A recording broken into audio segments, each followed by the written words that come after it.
गांव के किनारे एक पुरानी झोपड़ी में रामू नाम का एक गरीब आदमी रहता था। उसका कोई परिवार नहीं था, न कोई साथी, बस एक टूटी खाट, दो जोड़ी कपड़े और एक मिट्टी का चूल्हा ही उसकी दुनिया थी। लेकिन गांव के लोग कहते थे कि रामू अकेला नहीं है, उसके साथ एक आत्मा रहती है। रामू ने कभी इसकी पुष्टि नहीं की, पर उसकी आंखों में कुछ ऐसा था जो कहता था कि वह कुछ छिपा रहा है। रात के समय अक्सर उसकी झोपड़ी से हल्की सी आवाजें आती थीं, जैसे कोई और भी वहां हो, जैसे कोई धीरे धीरे बातें कर रहा हो। पर जब लोग झांकते उन्हें कुछ नजर नहीं आता। एक दिन गांव का एक बच्चा बीमार हो गया।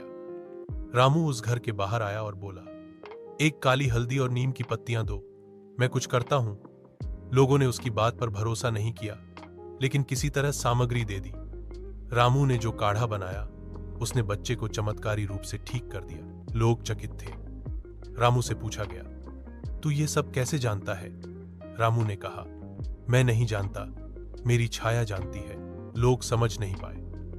एक दिन गांव का बुद्धिमान पुजारी उसके पास गया और बोला, तू सच बता, तेरे साथ कौन है? रामू चुप रहा, फिर धीमे से बोला, वर्षों पहले मेरी पत्नी चंपा बीमार हुई थी।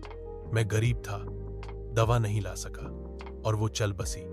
मरने से पहले उसने कहा, जब तक तुम अकेले हो मैं तुम्हारे साथ रहूंगी। तब से हर रात उसकी आत्मा मेरे पास आती है। वह मुझे रास्ता दिखाती है, बातें करती है और कभी कभी मुझे जीने की वजह भी देती है। पुजारी की आंखों में आंसू आ गए। उसने देखा, रामू की परछाई दो हिस्सों में बांटी हुई थी, एक उसकी और एक मानो किसी और की। उस दिन से गांव ने रामू को सम्मान देना शुरू किया। लोग उससे सलाह लेने आने लगे।